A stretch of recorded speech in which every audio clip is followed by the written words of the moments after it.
If you enjoyed tossing fireballs and teleporting around like a ninja in Outriders last year, then do I have some great news. Developer People Can Fly is giving you just about every reason to return with its upcoming expansion, Worldslayer. Imperfect as it was, Outriders largely hit all the right notes with me when it launched, but some of that momentum was lost amid the utterly tragic server issues right out the gate, and a story that largely fell flat. With Worldslayer, Outriders seems poised for a comeback, and if what I've played of it so far is any indication, this 2.0 upgrade to the memorable looter shooter might be just what the doctor ordered.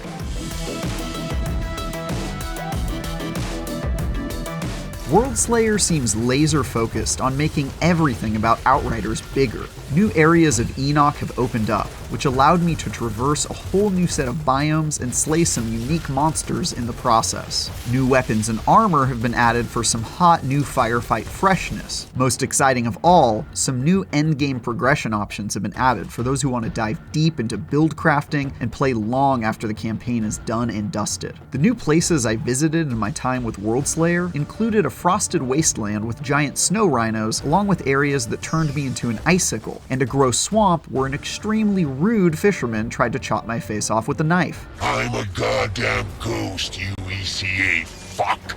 Now, how about I turn you into one?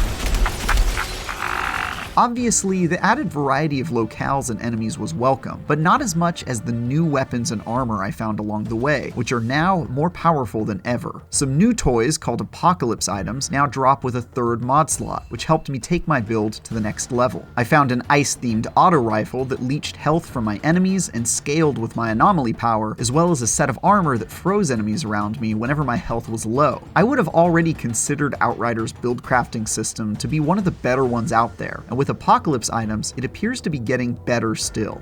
As you'd expect from any expansion worth its salt, Outriders Worldslayer also features a new story, though I can't say I'm convinced it'll be enough to draw me into its confusingly weird world. Maybe it's because I've played too much Destiny, a sci-fi looter shooter that's long suffered from the same ailment, but the vanilla version of Outriders struggled to tell a story while juggling all that over-the-top space magic. So far, Worldslayer looks like it won't get any closer to fixing that issue, with a storyline that centers around the anomaly expanding on Enoch and a prophecy that foretells the end of the world. But as Destiny proved, if you succeed at most of the other stuff, lots of people won't mind a forgettable story, so maybe that's not a deal breaker. But the highlight for me is that Worldslayer introduces not one, but two new progression systems that will make your Outrider even more badass. PAX points, which are earned by progressing through the campaign and unlock new perks that expand on the already incredibly extensive skill trees found in the base game. The Trickster, for example, has a new Spectral spike option that adds a 100% chance to deal additional damage when using skills that scale with one's anomaly power. Some of these new additions are no joke.